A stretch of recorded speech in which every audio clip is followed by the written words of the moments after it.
apesi donc na magie te makiona te naza kutu te kofi na nga non répondre yango je sais bato basala baproposition ebele ya cabane juive qui tu peux entrer natika lokota ngo na présenta Jésus Christ wa lokota na eloko ta kosalela ngai miza cabane juive donc soki bato ya cabane juive baolanda bayebaka naza innocent mpe bamonanga ata une fois te na baréunion na bango bato bavandaka pembeni na biso nde baobonga biso moni bato bapembeni na biso barapportaka na bajournaliste bamessage oyo biso tozali siko bango baya na facilité ya koloba avec précision moko boye mais eza nango yango te.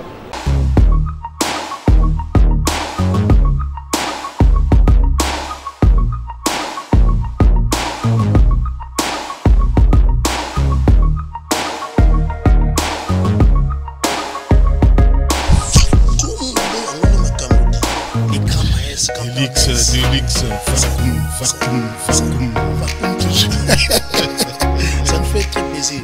Vacuum TV officiel avec des luxe Arlo Wangi.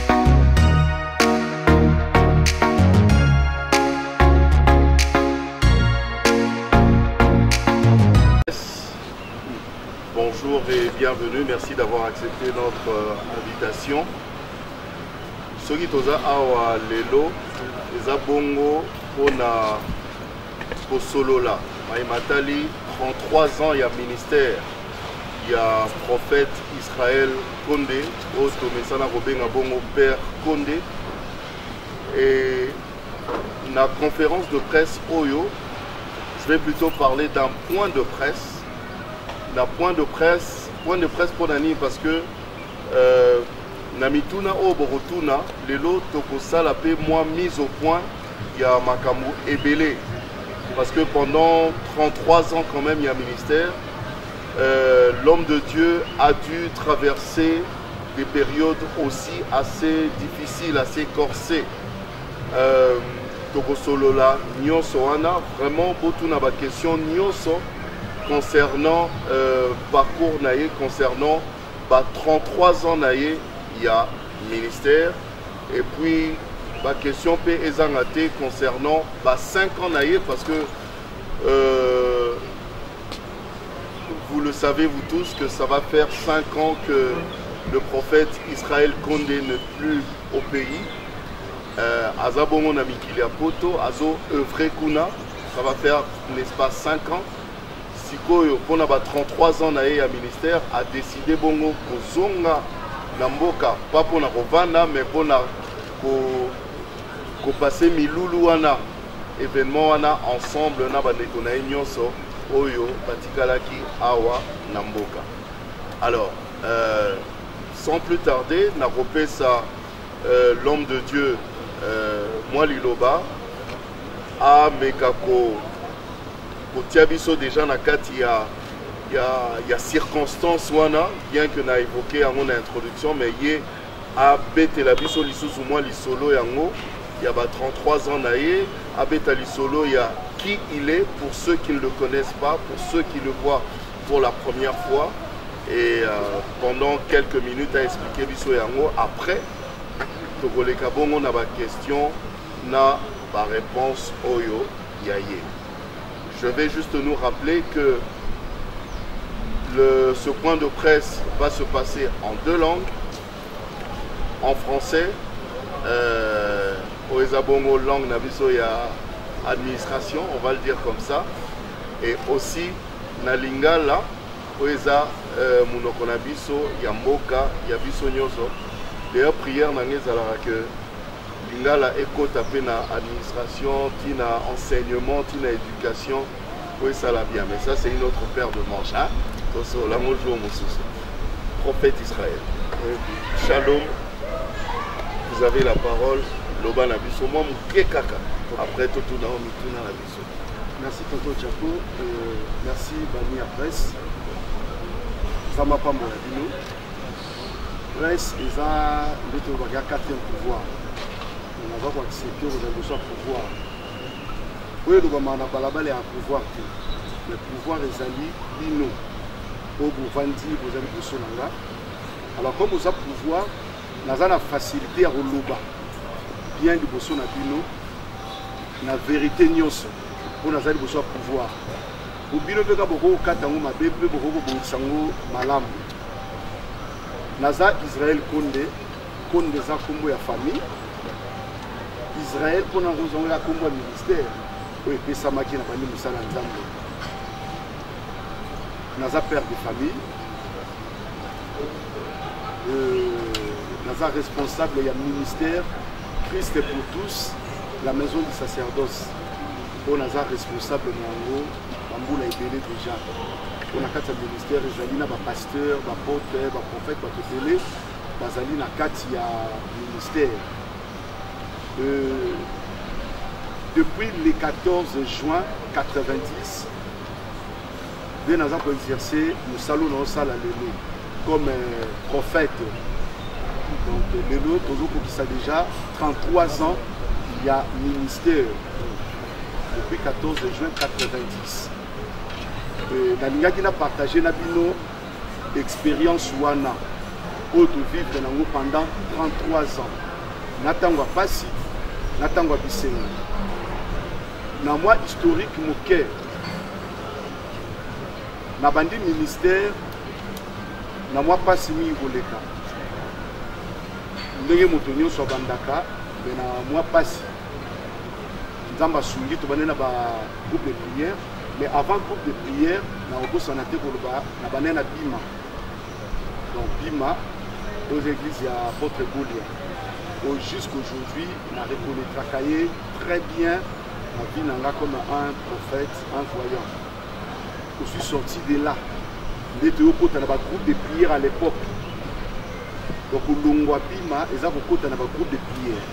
Et à partir du groupe de prière, on a évolué dans le temps où on a maintenant, pour évoluer, on a permis d'équiper tout le monde l'église de réveil au Congo. Nous allons parmi bateau Oyo, pour bandana debi, pour na kuluka makiye les to makanisi nyonso, l'église de réveil soit payé combo pour avoir un RSI.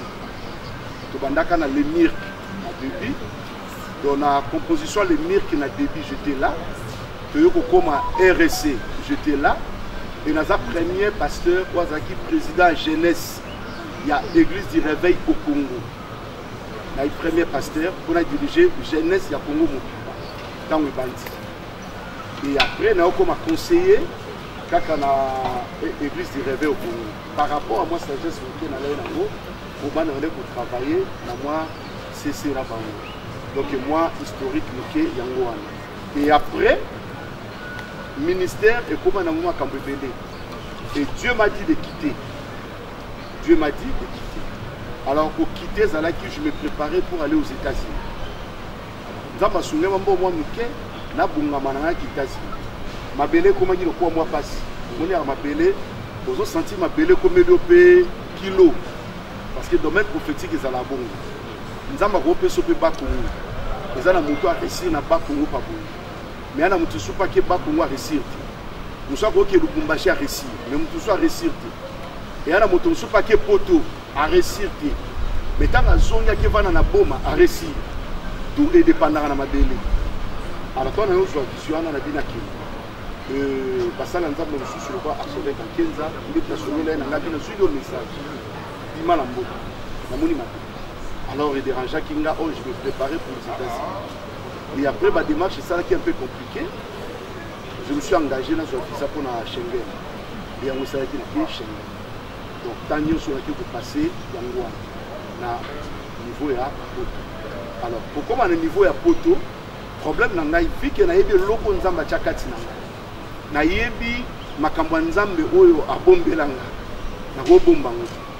Alors, arrivé en Europe, et c'est là qui maintenant a travaillé dur comme Moutounio sur le travail. Ndé na bandi travail na ngapé comme il faut, mais ça pour commencer une église. Na bandi côté ya, na côté ya travail comme Sengeli. Première année, nous avons fait la première cabale. Nous avons fait la première cabale juste pour nous déstabiliser. Pour déstabiliser le cabale ou la complot. Complot. Complot en 2019. Après, le pasteur va commencer à faire le premier baptême. Il va faire le premier baptême. Il va faire la France pour résister aux armes. c'est un peu ça. Non, pasteur va salir complot na une équipe de sorciers pour na baptême. Va passer na baptême babi au monde. Yo que yo s'installer dans beaucoup au monde.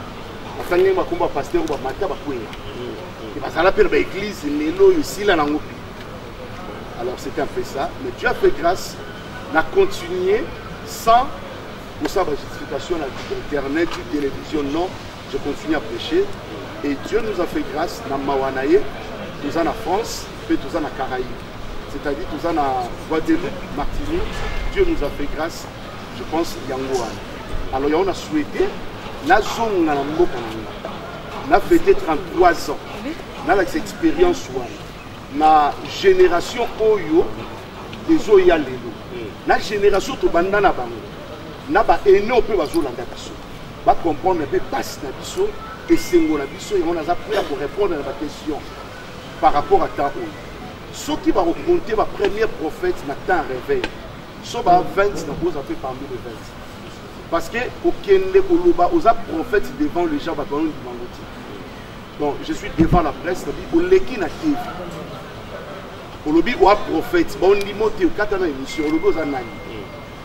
Première fois, on a le cas de la TV par Wamouchala, à RTNC, à tous les messieurs, on a un prophète, à Bikata dans l'émission. Est-ce que le prophète va en avoir beaucoup? Alors c'est un peu ça, il y a qui facilité. Et gloire à Dieu, pendant que temps, on a besoin d'appui à l'aîné pour la Kina. La monina, la musique, la benga. Premier appui dans la cité, nous te coupons. La Tinara Moutebo, qui est benga, jeune. Venaya a commis pour encadrer la Cécile. Des salles qui est événement parmi les événements de Sala, AREM, Action de réveil pour les moissons, et il y a 95. Alors, dans parmi les organisateurs, il y a AREM. Donc, parmi les organisateurs, il y a un travail dur. Il y a un témoignage pour les bâtiments sur le ministère à 95. Alors, la joie pas plus on va dire on peut télémélanger juste pour casser cette génération devant la population. Je crois que Yangwana et dans vos questions, nous avons la facilité pour répondre pour plus avec l'éclaircissement au État du ministère. Merci beaucoup, prophète Israël. Alors, je commune à temps il y a la question Mituna Nabino. Comme le prophète a dit et comme je l'avais dit à l'introduction, vous allez poser toutes les questions. Parce que 33 ans, et les mois naissent à coller à celui-ci, là, ça commence ça, là, à Bali dans Robala. Voyez-vous?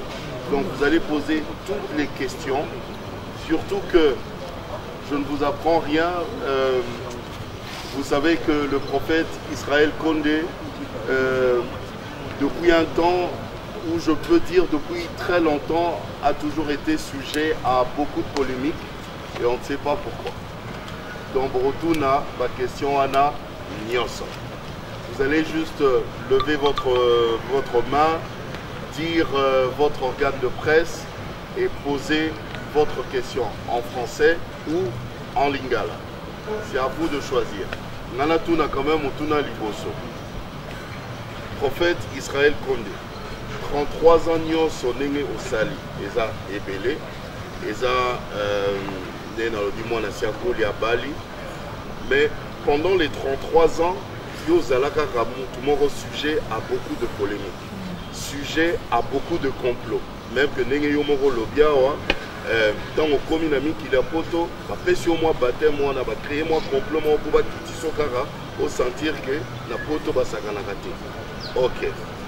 Je pense que ceux qui va créer moi complot, est-ce que quelque part c'est pas aussi parce que à la base déjà Solonayo déjà bana Kinshasa ils ont fait ça qui ton côté pour kaka yoana baloba ke ozana magie kaka yoana bazoloba ke ozana kati ya cabale juive yebisa biso lelo toyeba effectivement ozana magie ozana cabale juive ozana mankiona yomoko loba pendant 33 ans obeta mo biloko moko suspecté.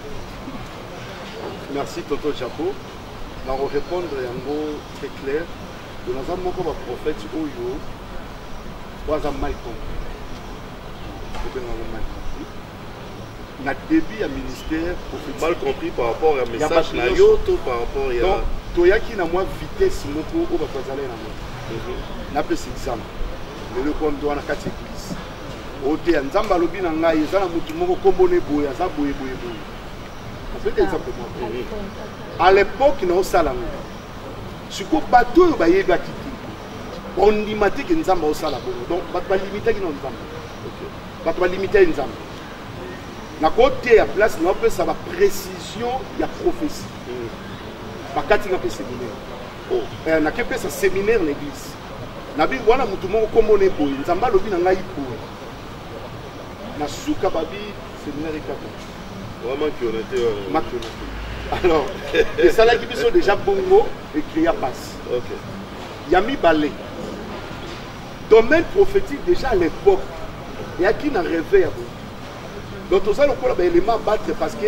nzamba lobaki to bandi na biloko ngoko ce qu'on a mis sur bateau ça dit bon mon prophète moko boye en jeune mais à réunir bateau ça makam parce que tout le monde est impossible n'a pas un exemple de quel kaka 92 donc 92 na keluka apôtre Tabulukoki na ngaba na solo linaye annonçant l'événement na qui ngaba doit changer alors toi imaginer ngaba ya 92 ndenge zalaka raisonner sous qui sensu ya 92 ndenge zalaka na yoki na solo la na vie mais na bifona bendelo donc c'est-à-dire na quoi na grâce na ye na ko so pe na kepe bosala qui sensu doit changer où j'ai donné des prophéties et des prophéties en 92 alors bateau baby qui sensu le place wana est impraticable et comment mort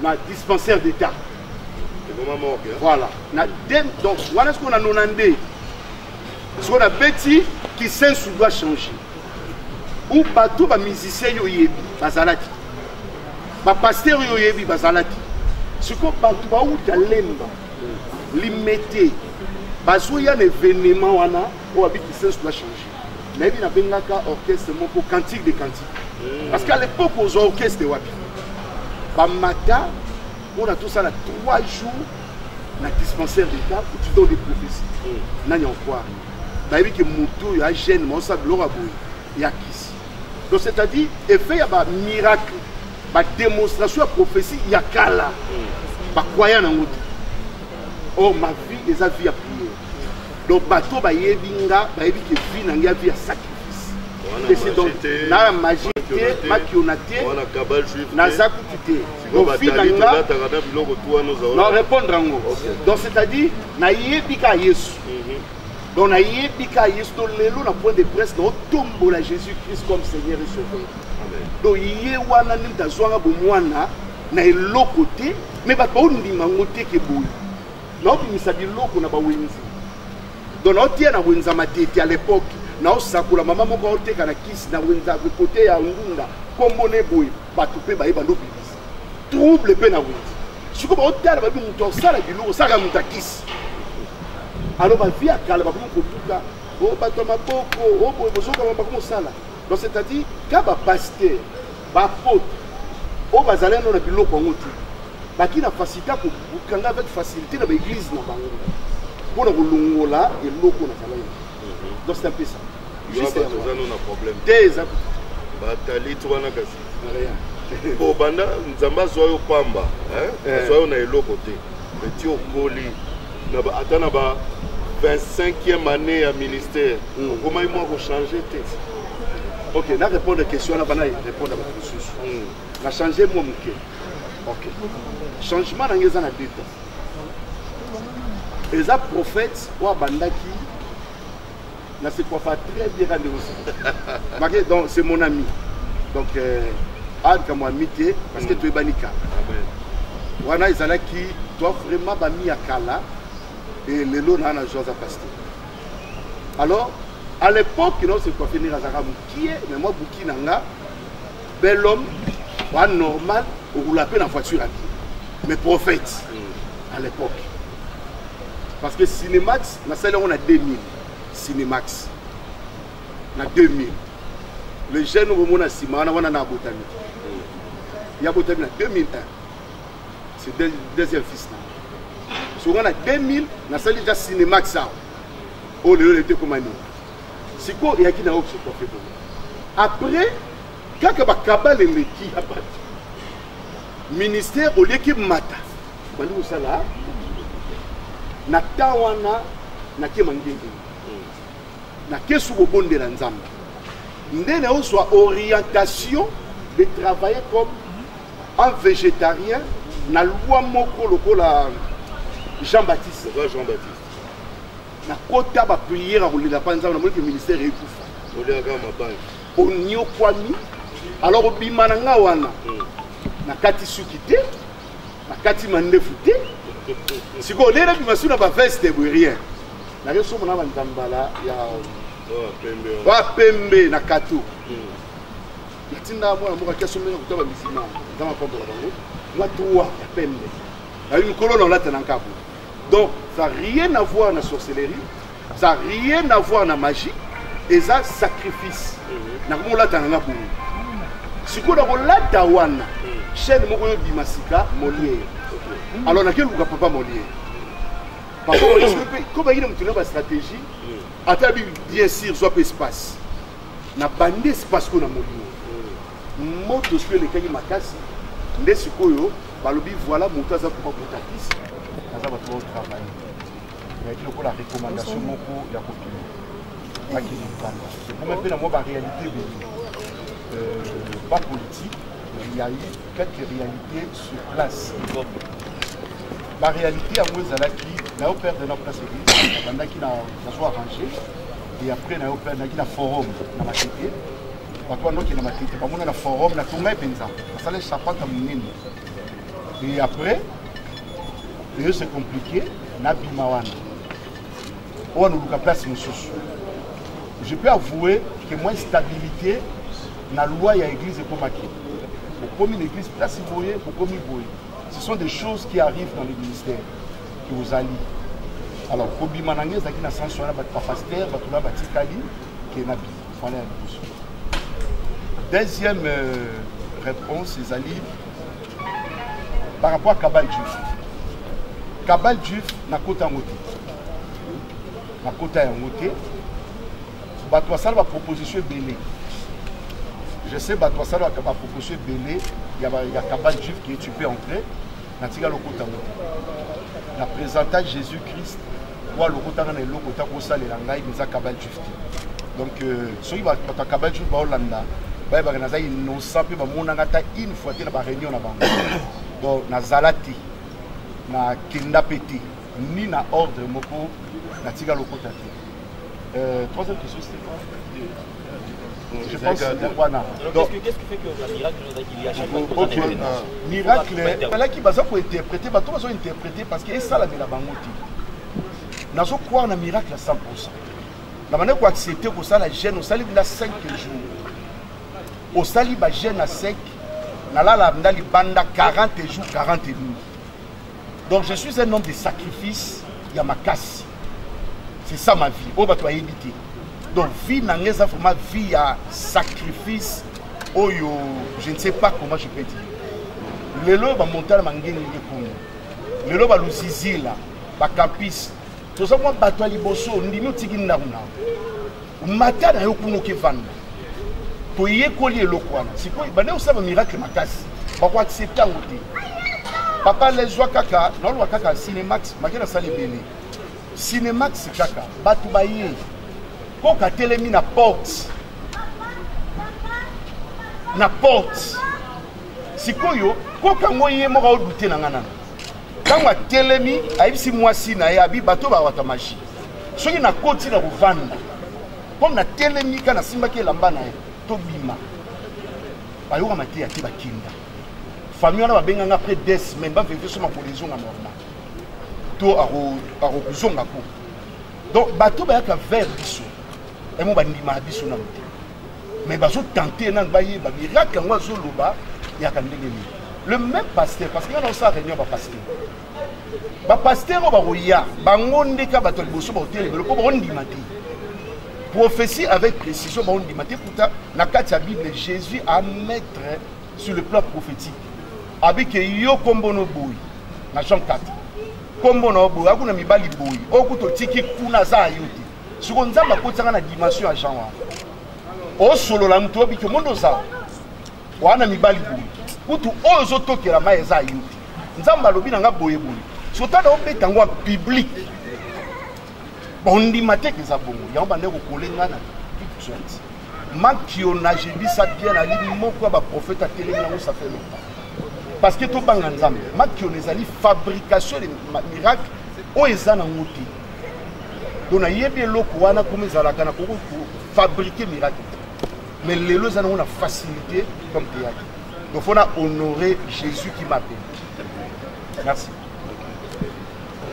Na bandi na domaine à est naza moko ba prophète pendant temps ya guerre azui bato qui na ba na est pendant temps na zo prophétie na nosepe na bakundi ke nzamba lobi na ngai par rapport à est za bo mageba soutenir ba pera mbongo tu na zo mbongo na équipe to bongisi na qui est mais avant que Dieu veut faire grâce na saluer le voilà aidenga mingi c'est le directeur Mouigwe bayo ozwa wana raga bazui signal ya nini international ayebi singa lobi prophète chaîne na biso comme soit partout mais namoni muto ko ko yedo lobela libande za yo pour ce mbambo nde ba pesa nga espace gratuit na tel na raga malgré na ina mtantene siko na yo kota raga isalaki ke est langa quand on a pesi ba message nde na kinda na est na pia ba prophétie na mona na manière à moi sagesse mkenza mbapano pesanga na opesa ba prophétie à nation na télé benene ko lukande bakunzi en face ba pesinga autorisation nde na kina est na travailla na est makasi et puis à son âme toi mbakinga bien général Mayala yemta qui base militaire kuna et puis à son âme voilà qui adjoint à yé c'est qui encore l'adjoint à général Mayala moi qui n'a déjà beaucoup Delphin qui était un frère pour moi Delphin qui était un frère on a colonel Delphin et général Mayala bayambinga kuna esi nazaki obligé na té na est wana na pesa ba message je le fais. Donc en dehors de la prophétie, une fois que si on a pasteur, on peut sa prophétie. Le pasteur, c'est pour le prophète. Mais quand vous savez, bango,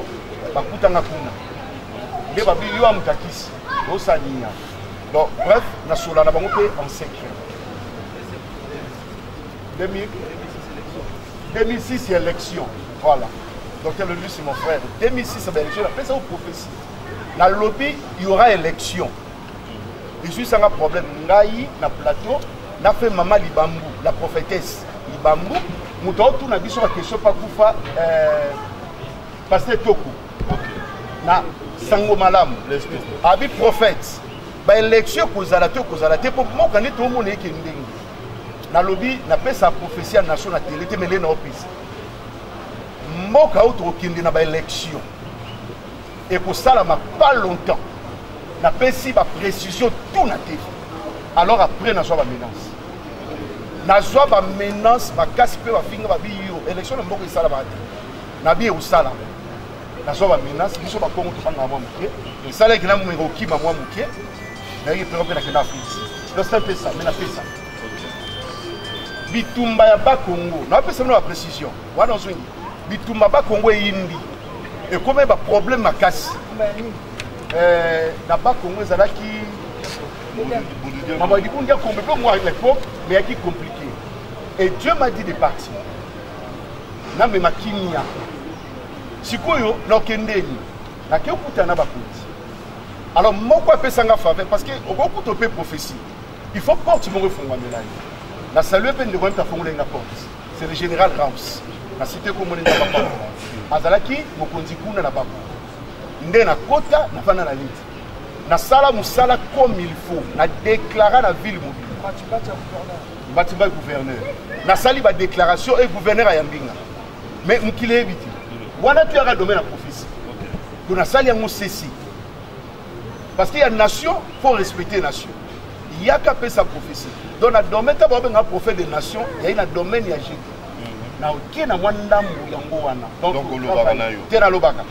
Même pour Congo Brazzaville, pendant la guerre à Congo Brazzaville, Benganga, Kano rapide et Zunga na Kivu. Na Kivu le Bangamba réinsertion.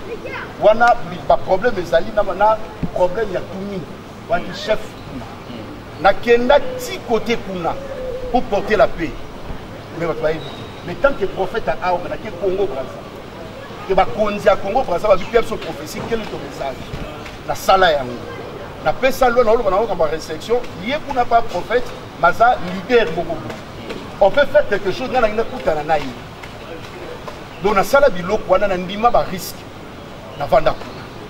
Donc c'est-à-dire ça clair na pesa ba prophétie à ma casse. Est-ce que pasteur pour le plus confirmé aujourd'hui tu veux compter parmi les grands pasteurs de la France Mokoyo de France dans le de France car la France non diaspora pour tout le alors deuxième question pour terminer Père Connu au salam rebellé à l'époque ah on Kinshasa pour la Téléman la Cinemax et ainsi de suite avec les est-ce que Père Connu peut nous dire aujourd'hui batunyo sur la salam fou au bas salam miracle batu bakoko ba Téléman ba bazolo ba batu bakoko ba seko est-ce que réellement ils arrivent à pouvoir y OK merci c'est moi à côté na penser qu'il y a batu wana bazondi magate oui bon yoza na nzambe pourquoi ok on va répondre Franck Stemay d'abord merci Franck Stemay là c'est mon frère vous allez une épée na France très bien c'est un vrai frère pour moi Franck Stemay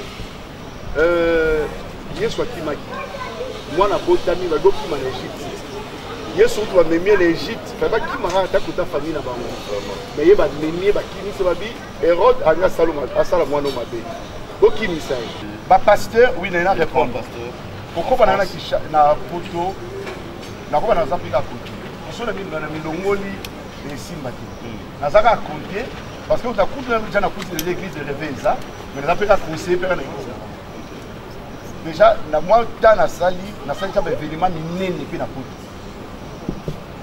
kozala moi monene banda na mboko uti place au kende za bo siko poto ki banango ke 5 membres 10 membres 20 membres équipe à qui au groupe tout ça on a 5 membres en influence de moi on a 30 à peine influence na moi mais personnellement makambu ça va malgré bakuna parce que na au perdre na bandi église na répondre à Franck Stemay avec beaucoup de regrets na eloko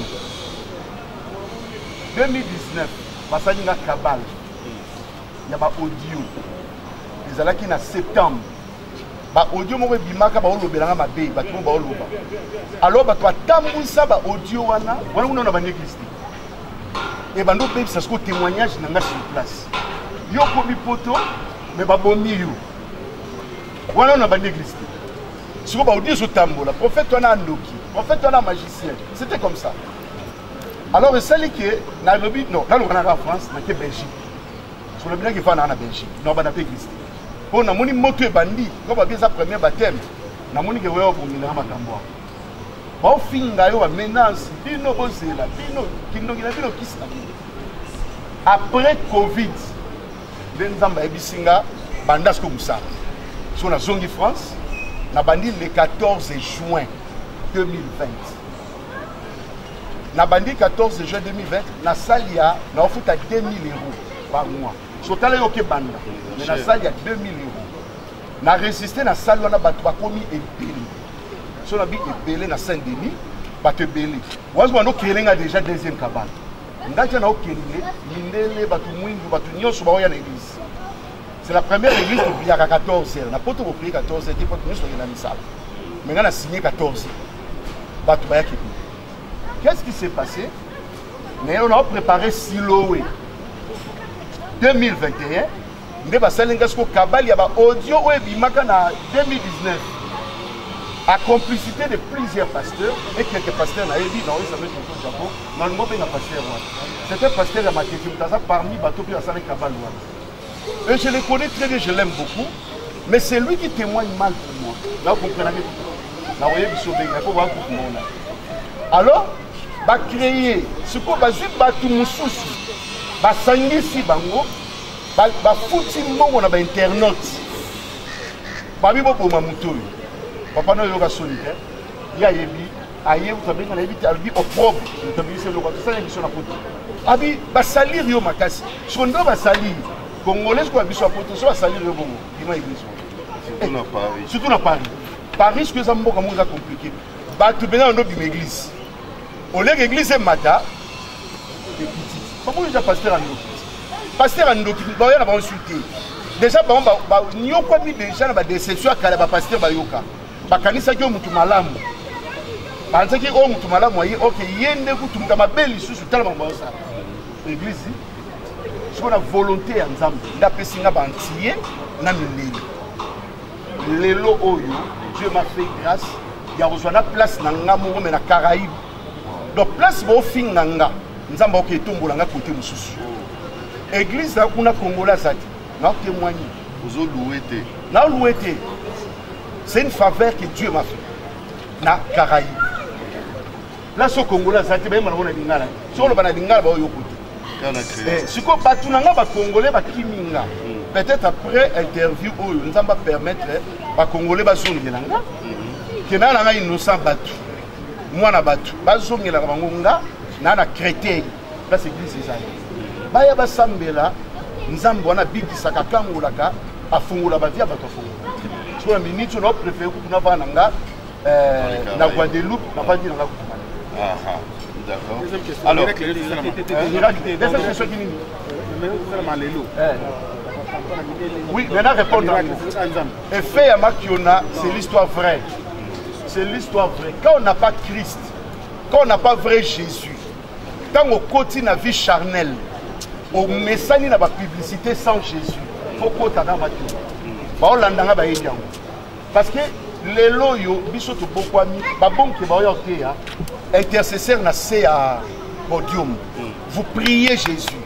Avant ça, la campagne, au continent nous retraite. Mais voilà, le à la chuté, à trop sûr, avec que si bafongo les matières, 4 coques à bâtir les manakilt des aveugles au monde. Et l'année la bango bien, il n'y a pas vu de plus. 5 numéros de téléphone. 5 numéros de téléphone. Alors tout cela, les amis pour Sanga, pour Nzambe à Solo.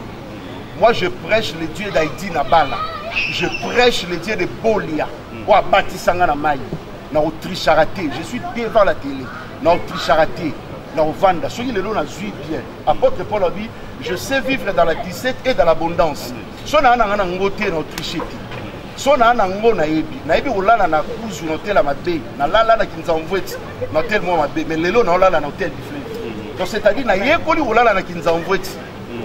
Na butu baola musabino mwinde bumani engwando ziki sabilo bokoke mission nalala na kinzango siko Nzambe wana pe kamta lalisinga awo yoseka za Nzambe so bayebaka prophète na soko prophétiser ba moye ko kisama ko problème ezali bible de mutanga se pesa ni bomona ye ana facilité ya osala bongo yango mona biloko bongo professeur qui n'a toujours la ninga mabera toujours suivi l'appel de fort. Nous avons réveillé ma beauté, mais il y a toujours suivi l'appel de fort. Sauf que si vous avez ça là. Or pour Dieu c'est pas ça. La loi prophétique, ceux qui les lois, voyez pas quel mot moko. Il y a c'est une génération. Mingi ba maman le mingi ba comme ba tomba. Parce que ba victime. Au voyager, on a monté ça dans la. Ils ont baissé la date déjà. Le 12 juin. Gardez date. Le 12 juin coquille. Et l'oroté. Et bah il peut payer quoi que ça m'a n'abandonné. N'a pas payé si ma bête en l'oro en public n'a zéla kango. Voilà. Donc c'est-à-dire exemple le mois bongo mais tout ça pour tout quel émeli makuna. Génération auto qui n'a auto quel émeli yango. Bah toi qui n'en bien. Bah il faut la action de grâce.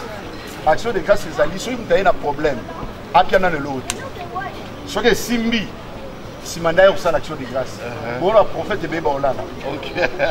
Ah banana parce que naïe na ponta kati. Prophète Sambela ponanga. Na Sambela au robot année prochaine. OK. Quand na zui zem na yelo action de grâce. Donc na boti. Donc na boti na yebe na action. Voilà prophétie quoi. Voilà. Donc bon ça bon. Oui.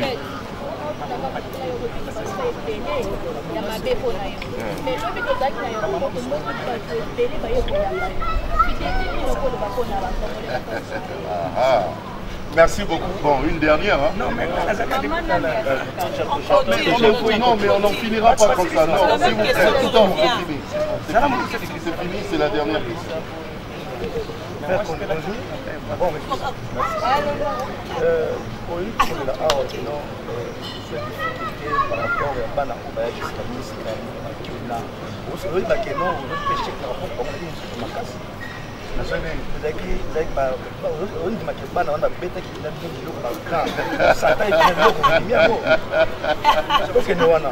Prière pour l'élection, notre foi.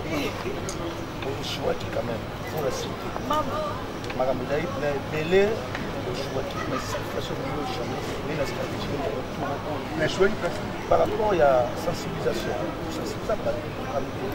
la vie pour on a comment tu peux dire organisation, la qui est de la souka la mort, cette fois-ci, on va faire pour ça qu'est-ce que tu veux faire maintenant? C'est ça. Non, c'est fini. Stop, c'est fini. Alors, non. Merci bien. Non, vous êtes des professionnels, faisons les choses bien. Très bien. Voilà.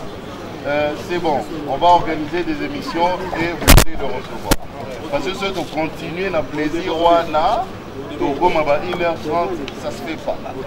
Je ne connais pas un seul point de presse de plus de 45 minutes. Ça a raté. Hein? Boébi, non? Voilà. Tout ça, c'est entre professionnels. Tout ça, mon bien. On répond à la question et puis on répond à la question à Kawana. Il y a déjà très important.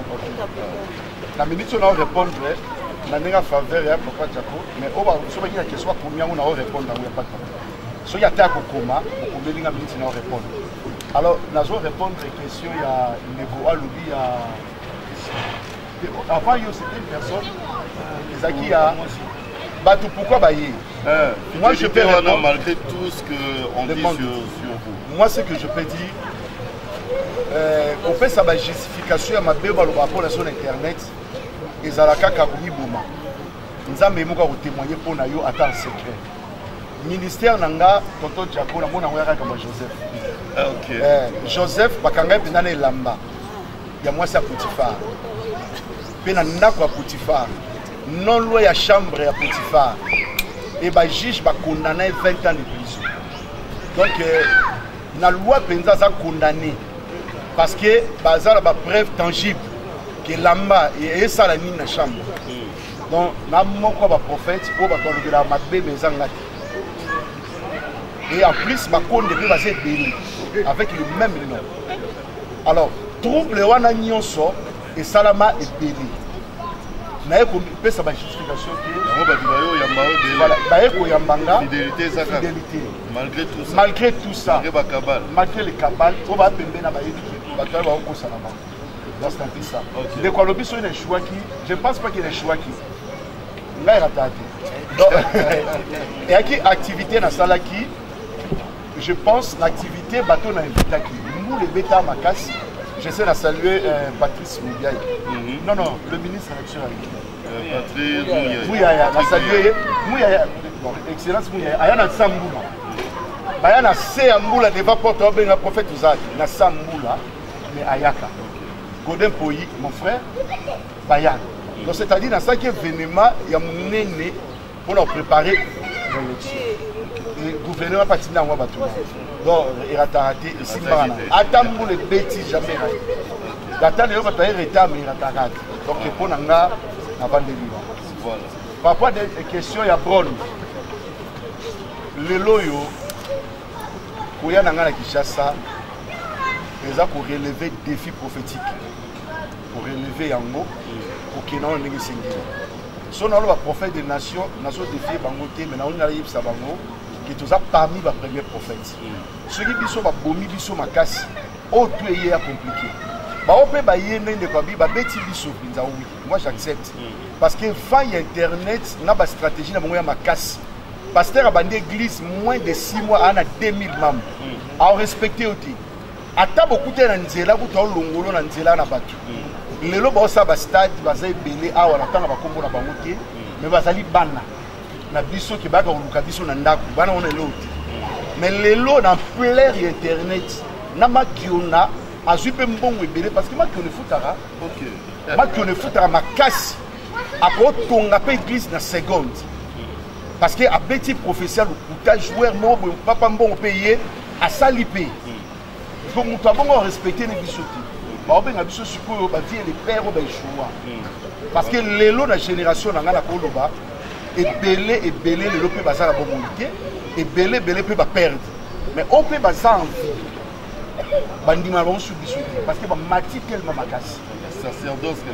Sacerdoce des années, sacerdoce. Le sacerdoce, c'est la prêtrise. Et puis le programme, il y a un négoïe. En plus, et ben il s'abat tout pour rien. Ben on a vie sacerdotal. Et ça comme ben il s'abat tout pour rien. Là on le la sacerdoce, mais ben il s'abat. Nous avons fait ngayo ça aïeba. Et là bonganga nzambe. Charles laisse aïemba kango. Bonganga nzambe. Mike alambe pas aïemba. Et alors bonganga nzambe. Contredire juste bonganga Satan. Et moi je parle du sacerdoce vrai, pour contredire le monde. C'est ça, Yangwana. Programme le 26, à 9h30, 10h, pour 2h du temps. Le 26 août. On a célébré Naba journaliste. Pourquoi on a vu journaliste? Nabandi n'a pas citron Naba journaliste. Ami Nanga Penda Polé Mukendi, Batunanga Bango. D'autres bandi n'a pas citoyen Bipenza. Marqué personnel Jing Nawesh, Waki Batunam Naten, Angana Bani Naten. Donc c'est-à-dire que tu y es banni, donc on a célébré na bango. Surtout il y a gâteau, il y a na bango le 26. Et les journalistes au Hollande, tout ça na Carrefour des Jeunes, na Matungi. Nous avons 10 heures juste de tout Koutaï. Tout ça les sensibilisations à ma cité parce que base n'a pas sur place, parce que pendant non il y a ma cité. On a sensibilisation à Batunyoso. Mais ceux qui n'ont pas mabino. Il y a pour sensibiliser pour le 26 na Carrefour de Jet pour 2 heures du temps où tu vas célébrer le 33 ans. Je pense que c'est un programme Yangoua. Et pour nous, ça va nous sa parole. Pour nous remercier. Nous remercier presse pour aider. Presse c'est vous qui avez ma casse. Donc bon délibino pour aider. Donc je suis rien pour rien. Et pour ça la justification. Nous avons attaqué la télévision. À l'époque, nous avons conseillé personne, maman Lang n'a pas bon. Nous avons répondu à la télé, maman Lang a dit Israël comme Katé. Ce que l'on a la TV au Mibomi. Et ça qui n'a répondu à la télé. Nous avons fini à la télévision. Nous avons la commission de Balobi. Apporte Tamoko qui a dit qu'on répondre. La réponse à Batouana, il y a un salati na lobakate à Tabofina. Na répondre à Katé, c'est à cause de Bango va faire un conseil. Donc c'est un peu ça. Oh, Balobarizaga, juste pour terminer, voilà, voilà Yasuka. Donc je suis rien pour rien. Donc je suis rien pour rien. Et en plus, pourquoi on a répondre à l'Okwana? Moni bateau pour la complot. Et ça complot. Ce qu'on complot, on a CP là nango. Pourquoi ni non CP nango? Et ça pour bateau va vendre à Pembe na biso ni ba bonga biso. Moni bateau va Pembe na biso. Ba rapport à ba journaliste, ba message au biso tozaki. C'est qu'on bango ba na facilité à koloba avec précision moko boye mais ça nango yango ti.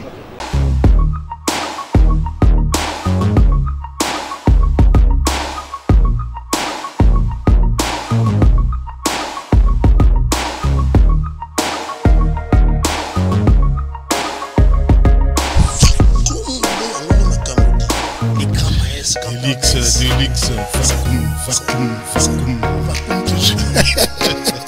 me fait très plaisir. Fakoum TV officiel avec des luxes Arlo